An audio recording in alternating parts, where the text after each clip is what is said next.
And we are live. Welcome to the Let's Talk Fishing podcast, video version. My name is James. I'm going to be your host. With me tonight, I have an outstanding fisherman, a guy who's a salmon and trout charter boat captain by the name of Jerry Costabile. First of all, I'd like to tell you about the Garden State Outdoor Show. The Garden State Outdoor Sports Show is going to take place January 6th through 9th of 2022 at the New Jersey Convention and Exposition Center in Edison, New Jersey. The Northern Illinois Sports and Outdoor Show is going to take place January 13th through 16th of 2022. That's 4 days of sports shows, guys, at the Lake County Fairgrounds in Grays Lake, Illinois. And speaking of the Northern Illinois Sports Show, my featured guest tonight is going to be there. So how you doing tonight, Jerry? Doing good, Jay. Thank you for having me. Well, it's my pleasure. It's my honor, actually, to have a guy that's as good a fisherman as you. Did I get your last name right? You did. That's awesome. That's awesome. I think the first two times I had you on, I didn't even say your last name because don't worry about it. If I'm gonna get one thing right on the show, it's gonna be the guy's last name. So you had a bang up season, man. I was following you on Facebook. Yeah, we had a great season. Good numbers of fish. We had big fish. We caught. I think I had 4 fish over 30 pounds this year. Jeez. 34 being the biggest. We had big lake trout. We had some beautiful steelhead to end the season with. And our cohos were, always there. Man, a 34-pound king. Geez. I lived up in Alaska for a couple years. I went up there from like 98 to 2001, to fish, and biggest salmon I ever caught was a 30-pounder. Yeah. So the Great Lakes are really coming around as far as size. Yes, Lake Michigan is in great shape. Our big fish are in great numbers. So the fish they're growing bigger and they're healthier, and we're seeing a lot of payoffs from that. You catch any brown trout? Just a couple, Jay. Our brown trout right now are still down a little bit, but they're improving. Not big leaps and bounds, but they are improving. So, give it a couple more years and then we can hopefully see a little bit better of a brown trout fishery. But on the other note, a good friend of mine who guides in the Root River out of Racine, Wisconsin, he's been putting good numbers of beautiful spawning brown trout that are coming up the river now that go up during the winter to spawn, and just some gorgeous fish. Big old footballs, huh? Yep. Well, 30-inch long footballs, yeah. The sea forel and brown trout, which they grow big. Those things, they're just amazing fish. I used to catch those in Berrien Springs, Michigan when I was in high school and I was living in South Bend, Indiana. I'd fish the St. Joe River and catch steelhead and browns. Yeah. So much fun on light tackle, You betcha. So you guide out of Kenosha, Wisconsin, correct? That's correct. And for those of you who don't know, Kenosha is right over the border of Illinois and Wisconsin. And why don't you tell the listeners about your boat? We've got a 35-foot Viking. It's a flybridge boat. It's set up to fish. It's set up for comfort. We have a full operating bathroom or head in the water world. And with the weather gets a little on the bad side, we can get out of the weather and stay warm. Has a generator on board, so if it's too hot and muggy, we can fire up the generator, get the air conditioning going, and we also got heat. Nice. Boy, I tell you, you certainly could use air conditioning down here when you're fishing. Wow. 95 degrees and 100% humidity. Whew. That's crazy. That is crazy. Out there on the lake, I'm sure it doesn't get that extreme, but it gets hot. If we don't get any wind blowing and the water's in the 70s and we get 90-degree days out, it can get pretty hot out there with that sun beating down on you. Boy, how deep would you have to go on a day like that? When that water gets warm like that, we have to push out. We have to find the fish, and we could be finding them, anywhere from 10 miles out to 25 miles out. It just depends on. Jeez. Wow. 25 miles out. That's burning some gas right there, man. Oh, absolutely. But you got to go where the fish are. You got to do what you got to do to catch fish. Oh, absolutely. So what kind of loop Excuse me, what kind of lures are you using? We use a lot of spoons. We're trolling 100% of the time, so we use a lot of spoons, a lot of Sure. flat combos. That's probably one combination or another is in my presentations year round is the flasher flies. Okay, flasher flies. So they Yep. also call those Dodgers. Dodgers, flashers, they're two different animals, but yeah, they have the Okay. same principle. Okay. Yep. Yeah, I don't know much about Oh, this. you're all right. I mean, I have a friend up in Alaska who has a 50-foot boat who I've trolled out of his boat before. And I think I've trolled probably 4 salmon probably 3 times. I did a little bit back in the 70s with my dad's boat, a 16-foot Sylvan with a 25 horse on the back of it. That, trolling that in Lake Michigan it's Yeah, there's a time and place for that, and it's usually early in the season when the cohos are along the shoreline. That's yeah. outside of that, you take a risk of taking a smaller boat out onto the lake and getting the open waters. Yeah, a lot of other people were out there doing it, and I thought that might be a good thing to do. I was by myself, 16 years old. Jeez. I actually caught a fish one time. One time. Well, you know what? Yeah, it paid off. Yeah, it did. It did. It was a lot of fun. I originally went out there looking for perch, but they weren't in that time of the year.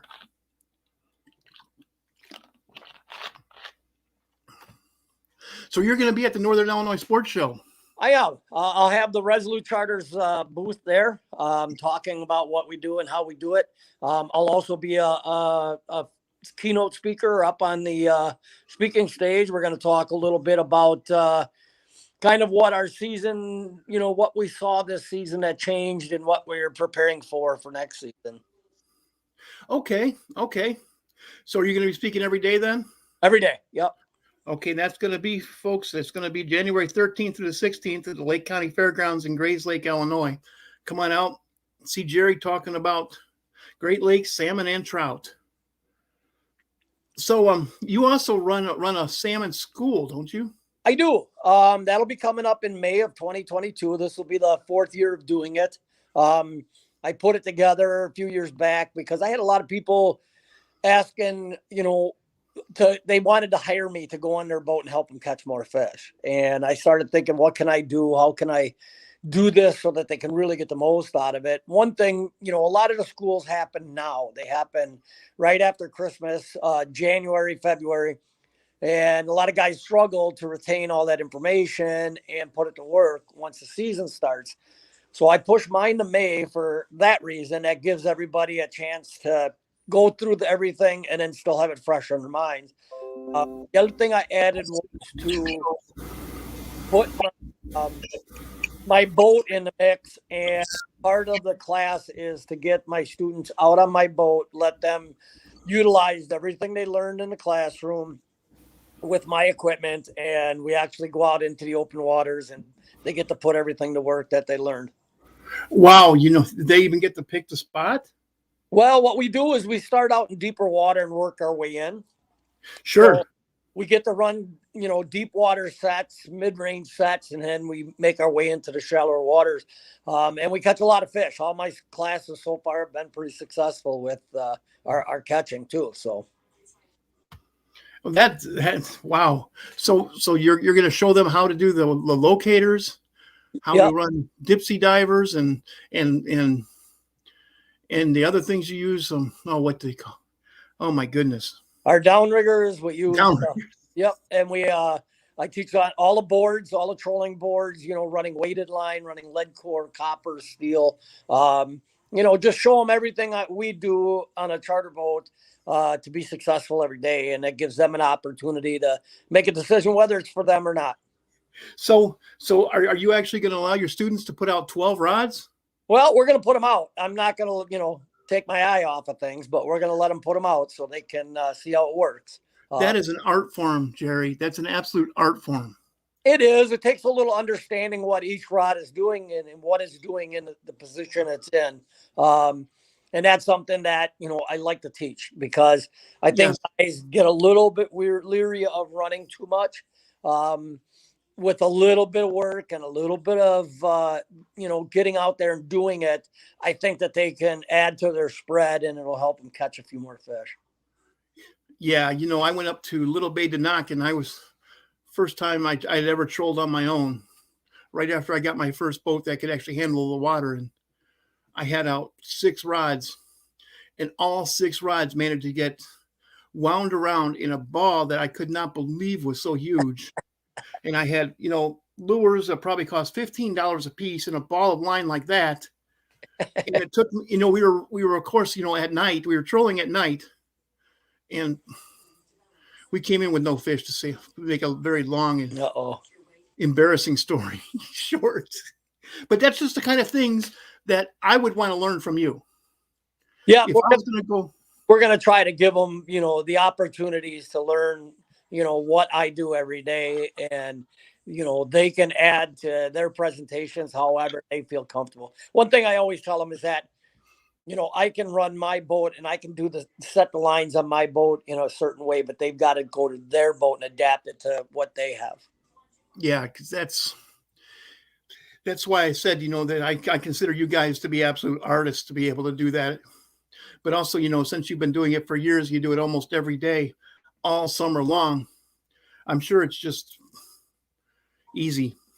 Well, it's never easy. It just takes focus. Focus, okay. And also one of the big mistakes I made is my first attempt, I did it at night on unfamiliar water, that's hard. Not the smartest mistake, not the smartest thing I've ever done. Yeah. No, you just got to cut back until you get some daylight to work with, or just cut back that, what you can control, especially if you're by yourself, Yeah, I was out with one other guy, and when the next night we had 1 rod each. And no tangles, and we actually caught a couple fish. There you go. We had we had planer boards out with blinkers on them, and yeah, sometimes less is better, Jay. Yeah, that's what I learned. Yeah. And I came back, started fishing the Illinois River. I started jigging with 1 rod, and boy, fish numbers went up. Yeah. Yep. Just in my defense, I was in my 20s back then, Yeah, it gives you, it makes you focus a little more on the less rods, or just 1 rod, and I think you just present the baits better that way. Sure. You have one and you do it perfectly. Yep. So, wow, so you're going to show them how to work the locators and what to look for, and I'll show them all my electronics, all my navigation electronics, so they understand, how we navigate in all kinds of weather, and how we're able to be out in all kinds of weather. So they get to see the full scope. And you tell them how to. Don't you? What? Good Lord.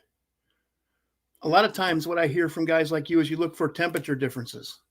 Yep. After, you start out in the spring, the water's really cold from top to bottom, and it's the same time, it's cold everywhere. Fishing is good for trout and salmon. They love cold water.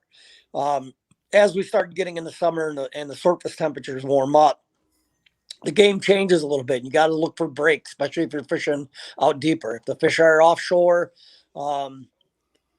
just because you're in 100 feet of water doesn't mean you have fish all throughout that water column. So you got to kind of locate the fish, locate those temp breaks, and usually there's, a decent bite around that. So can you see a temperature break on your locator? You can. Sometimes it comes up as just a little bit of disturbance across your screen.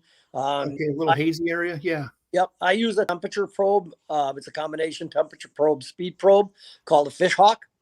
Sure. It's attached to my downrigger there's a probe on that, and it sends a signal up to a transducer, which sends it to my monitor, and it tells me what my trolling speeds are down whichever level I have it at. It also tells me what the temperature is. So I can literally go a foot at a time and find that. Oh, I am so sorry.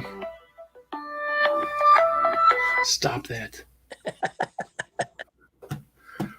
Telemarketers call me all day long. That's, man, there's no guesswork in this anymore, is there? There is. I mean, there's, as well as we are equipped, there's still a lot of luck that comes in, and hopefully by putting that time out on the water, it narrows it down to where you don't need as much luck, but you always got to have some good luck out there. That's for sure. So when are you going to start chartering The boat will go in the first part of April. And, depending on the customers when they want to come fishing. Last year, we got to start fishing in mid-April. The cohorts were right along the shoreline, so we had a really, really good start to the season. So how big is an average coho you're catching? In the spring like that, they're 2 pounds, somewhere in there, give or take. And then they grow rapidly. By midsummer, those 2-pound fish will be 4-pound fish. By the time fall gets here, they could be 6, 7, 8 pounds. I caught a great big coho. They call them silvers up in Alaska. Correct. I caught a great big one, and I had a couple of smaller ones, a great, probably 24 inches long. I didn't measure it, but that's just an estimate. Fish, no matter what it is. Yeah, I brought it back, and it was nice, just beautiful silver, and I caught it in the Kenai River, and a native Alaskan cooked it for me and my girlfriend and the whole group of people I was camping with. And he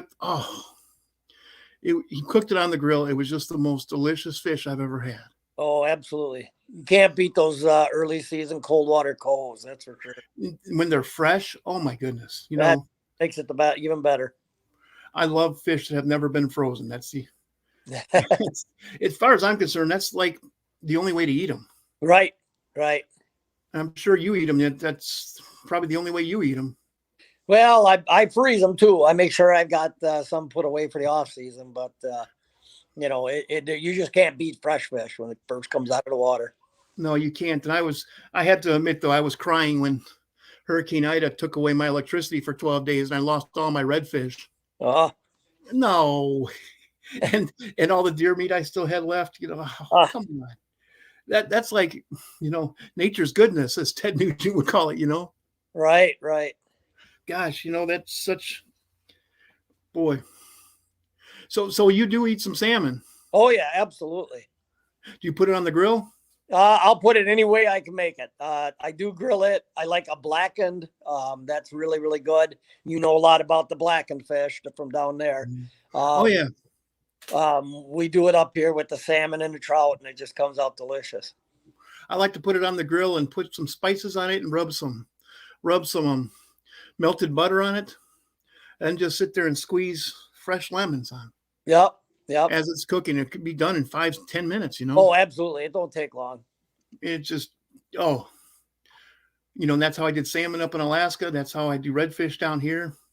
Walleyes around there where you live. Oh, absolutely. So good. So guys, if you want to talk to Jerry face to face, come on over to the Northern Illinois Sports Show. He's going to be sitting in his booth.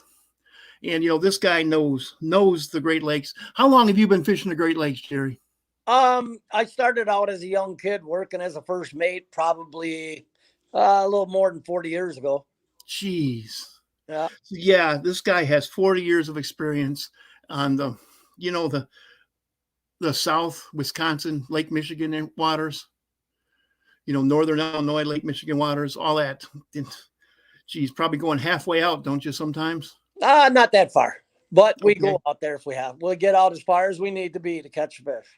Yeah, so this guy knows. If you have any questions about Great Lakes, salmon or trout, come on out and talk to Jerry. See if you want to charter his boat. Next time I get up there to Illinois, I'll tell you what, I'm going to try my best to get out on his boat with him. We'd love to have you. Thank you so much. Thank you so much. It's really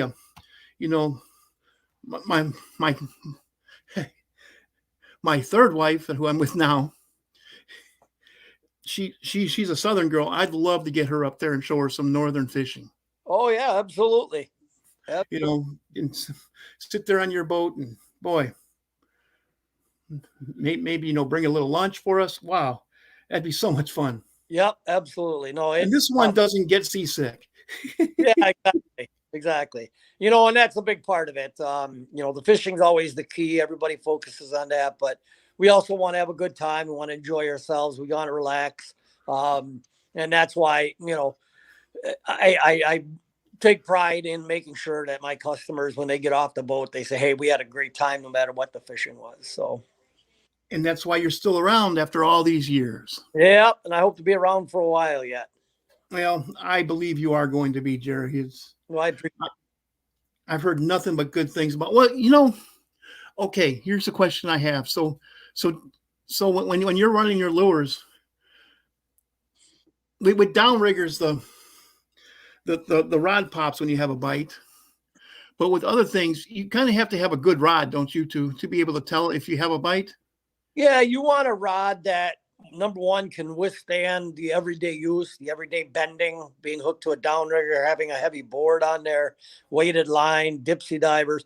You got to have a rod that can take that. Secondly, you want a rod that, is going to not only take it every day, but also take it for a few seasons. You don't want to have to replace your rods, every year. You got broken Wow. rods. It's expensive. So yeah, a good quality rod, something that's made to withstand that everyday use. And then I've got, the rods I'm running are custom Grant rods, and we have just outstanding sensibility on it. The customers can feel what the fish are doing. They're not heavy, they're not bulky. So, I'm very fortunate to, not only be on the Grant Rods Pro staff, but say that I run a full line of Grant rods on my trolling. I'm the only captain that has them, as a full rod. Man, yeah, I use Grant rods, and I'll tell you what, you can't beat them for the what with what I do. You need superior sensitivity. Oh, absolutely, absolutely. Plain and simple. Trolling, people don't realize how much sensitivity can come into fighting some of these salmon, because when you have all that extra stuff on your line and there's a weight drawing back there while you're trolling forward, you want to be able to feel that fish so you can fight that fish, and have an upper hand on them. Without it, if you just got a big fiberglass flexible noodle, you don't have a lot of control of that fish. So it's really nice to have that quality. I can remember back in the 70s going to Berrien Springs with my dad and sitting in his boat and trying to catch salmon, and watching a guy fighting a salmon, in the boat next to us, and his rod just breaking right above the butt. Yeah. Those rods weren't designed to handle what Lake Michigan was bringing around at that time. Yeah. Nobody knew. No. Back in the 70s, You used whatever you had. Yeah. We bought the bigger rods that we used for muskies, and muskie is a completely different animal. Absolutely. And people are using pool cues, and that's what I call them anyways. Yeah. No. Remember the old style muskie rods? About 5 foot tall and bigger around in your thumb, But nowadays the rods, particularly the rods that Grant makes. Didn't he work with you for some of the specs with that? Yeah. No, Jim came to me at the time. He didn't have really anybody to help him or anybody running any Grant rods on the Great Lakes for trolling for the trout and salmon. So when I agreed to come on with them, it was just to be part of it, and just felt that maybe something in the future could be there. And Jim and I ended up working together and developing a trolling rod that it's a one of a kind. I mean, it's just, there's nobody else out there that can make a rod like this. And Jim's been, spot on with everything that I've asked for and said what I look for. He gets a prototype and I tell him it's a little too soft, a little too hard, and he fixes it. And then finally we came up with what we're running today. So you probably have about 4 different, I don't even want to say kinds, 4 different type. Yeah, we run different kinds of rods to do the different things you do, don't you? We run different lengths. We run different actions. We want backbone. We want power in the rod because we've got to fight some big fish, and we've got to, muscle every once in a while. But we also want something that is fun to catch a fish on. Yeah, because when I caught that 30-pound king, I've caught a lot of fish in my life. That thing was just different than any other fish I ever caught. Oh yeah, even as far as salmon, Yeah. And I caught it in 180 feet of water on the bottom. Yeah. Which, my buddy could not believe I caught a king, because, he's like, that's not a rockfish, because it was over here, then it was over there, then it was way back there and pulling line. he's like, I think you have a big shark. And he brought it up and he said, that's a king salmon, man. Get that fish in. And I had just, moved away from Illinois where I was fishing every day all summer long, as a guide. You know how that is. Right. I told him, I said, I think I'm pretty proficient in bringing fish in now. And, I did get it in. We gaffed it. Nice. And I just couldn't believe I was trying to hold this thing up. You sure this thing only weighs 30 pounds? It certainly is a heavy 30 pounds. Right. My goodness. And what kind of side planers do you use? Yellowbirds. Yellowbirds. Okay. Yep. Work with Yellowbird. I'm again on his pro staff. Rick Battolini? With Rick Battolini. That's correct. And I've had just tremendous luck with them. I'm running them every day of the season. This will be my 4th year coming up in 2022 is running completely Yellowbird products. The releases are outstanding. I have had 0 issues with the releases. So, Rick's just been wonderful to work with. So you probably use a lot of his lures too, don't you? Not too many of his lures. No, most of them, even some of the spoons, they're heavy and okay. the waters in Canada, they love them up there. Sure. But now his baits are going all over the world to be fished. So he's doing a great job of developing. I have a bunch of his spoons and I can't wait to get up to the waters of Tennessee where I can or Alabama where I can actually use them, because around here, the water's 3 feet deep. Right. And, a 6-inch long spoon, that's just not going to work around here. Right. But when you get up to Tennessee, when you're fluttering them down ledges, oh my goodness. Yep. I can't wait. I can't wait to do that. Yeah. That's just going to be so much fun. Okay. Well, do you have any shout outs you'd like to do? Any thank yous to any? I have, quite a few other companies that I'm involved with. Kind Eyewear, Unique. Yes. I'm working with him, and then Fireflies, Wisconsin. It's a tie. He ties all my flies. Fantastic company. I got Ingle Coolers, Eagle Nets. Just some really, really good companies that help make my job easier. Okay. Well, man, Jerry, I'm honored to have you on my podcast. Thank you so much for coming on again. I know you've been on a couple times before, and I appreciate it every single time. You do a great job, and this is something different for our watchers. Hear about some salmon. I do a lot of bass podcasts, and boy, I love the bass. Sure. I love bass, but salmon.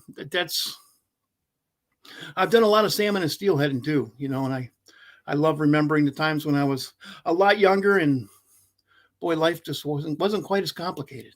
Yeah, the Great Lakes has a great fishery. Anything from world-class trout and salmon to world-class walleye up in Green Bay, Wisconsin. The muskie fishing in Lake Michigan, again, up in the Green Bay area, is fantastic. Up there, they're putting 50-inch muskies in pretty regularly. It's a Lake Michigan. It's a Great Lakes strain muskie that they introduced, growing fast and growing, becoming a big target fish up there. The other thing is our smallmouth fishing up in the northern. Oh, geez. World class. All the big name bass fishermen go up there to catch smallmouth. So, oh yeah, Major League Fishing up there. Yeah, a lot to offer. It's guys. If you've never been to the Great Lakes, I spent lots of time on, not as much as Jerry, of course, but I've spent a lot of time on the Great Lakes, and I can remember every single trip.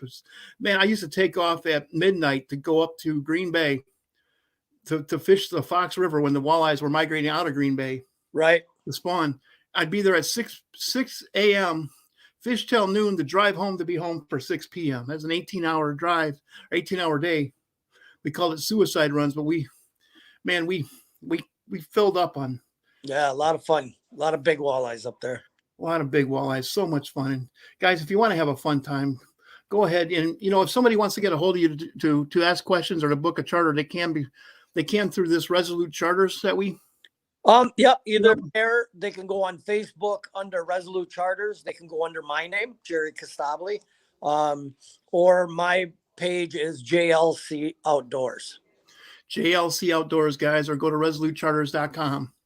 In closing, I'd like to tell people that the Garden State Outdoor Sports Show is going to take place January 6th through 9th of 2022. That's going to be at the New Jersey Convention and Exposition Center in Edison, New Jersey. Now, the Northern Illinois Sports and Outdoor Show is going to take place January 13th through 16th of 2022. That's 4 days of sports shows, guys. And that's going to be at the Lake County Fairgrounds in Grays Lake, Illinois. And Jerry, thank you so much for coming on the show again. Always a pleasure to have you. And I'd like to thank everybody for watching the Let's Talk Fishing video podcast. Thank you, Jay. And thank you.